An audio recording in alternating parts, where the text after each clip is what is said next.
पे बैठा है, श्री हरि की माला पहना है, तो बड़ा सुंदर लग रहा होगा। और वहां जाके देखते हैं तो इंद्र माला को तोड़ के फेंक दिया, गजराज के सिर पे उठा के रख दिया। मैं दूसरे माला हमें पहना है, दें पहना हुआ माला का हम कोनो राजा से कम ही। और हाथी जानवर है, माले को सूंड से गिराया और पैर से कुचल दिया। दुर्वासा ऋषि ने देख लिया, अरे मेरे प्रभु की माला की ये तौहीनी, इतना अपमान, जा मैं तुझे श्राप देता हूं, तुझे जिस श्री का मद है ना, अब तू श्रीहीन हो जा। गुरु पहलवान गुरु मेहरबान तो चेला पहलवान। गुरु का श्राप मिल गया, श्रीहीन हो जा।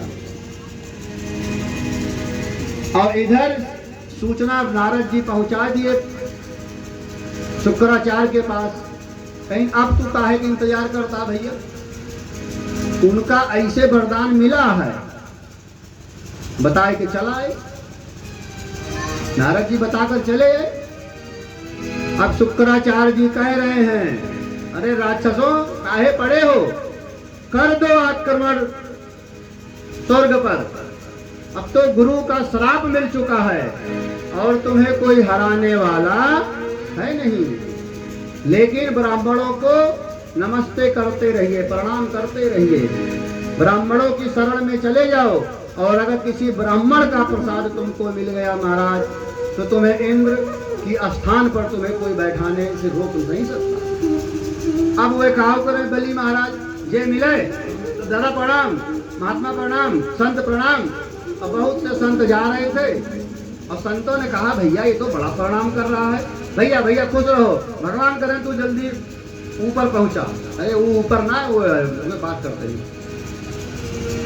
और ब्राह्मणों के आशीर्वाद से तेजोमय रथ का निर्माण महाराज हो गया। और बलि उस पर बैठकर स्वर्ग पर आक्रमण कर दिया।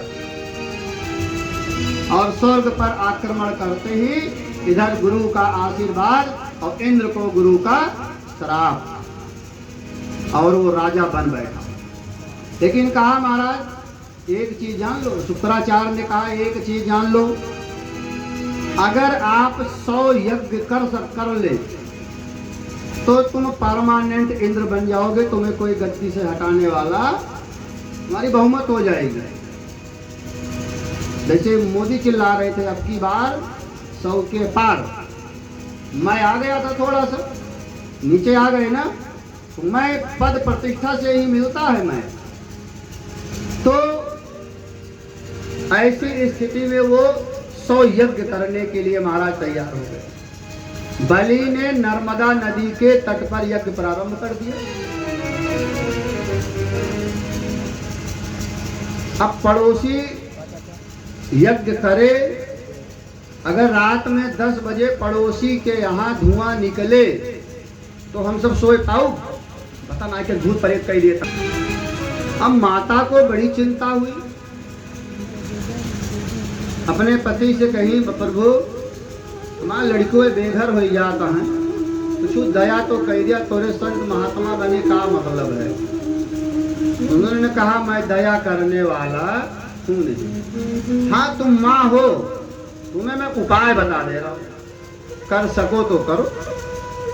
कहीं क्या बताओ, बताइए। कहीं फाल्गुन मास के शुक्ल पक्ष में एक व्रत किया जाता है, और यह व्रत 12 दिन तक सिर्फ दूध पीकर किया जाता है, पयो व्रत। अभी इलाहाबाद गए थे तो हमने एक बाबा देखा, पयाहारी बाबा। हमें बहुत ताजुब है, वो जीवन में कुछ खाए नायरे सिर्फ दूध है पे रहे आज।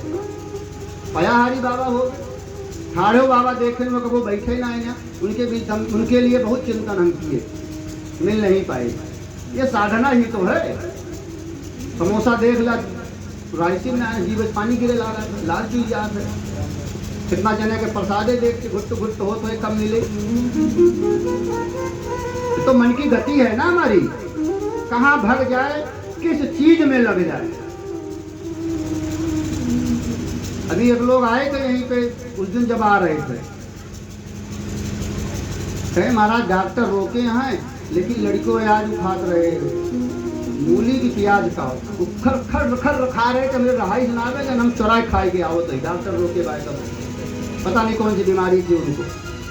मन चल गया तो दुइयो पैसा चीज हमें सोना में लगने लगती है, आसक्ति बढ़ गई। कहे महाराज आप पयो व्रत का पालन करिए माता, और इससे आपको कालांतर में इसका लाभ मिलेगा। और देवी अदिति ने इस व्रत का पालन किया और भगवान वामन के रूप में अवतरित हुए उनके यहाँ। बोलिए वामन भगवान की वाह रे जयकारा, जयकारा बोलाए क्या भैया तुझे। भगवानों के नाम पे थोड़े सबके अक्को एनर्जी नहीं।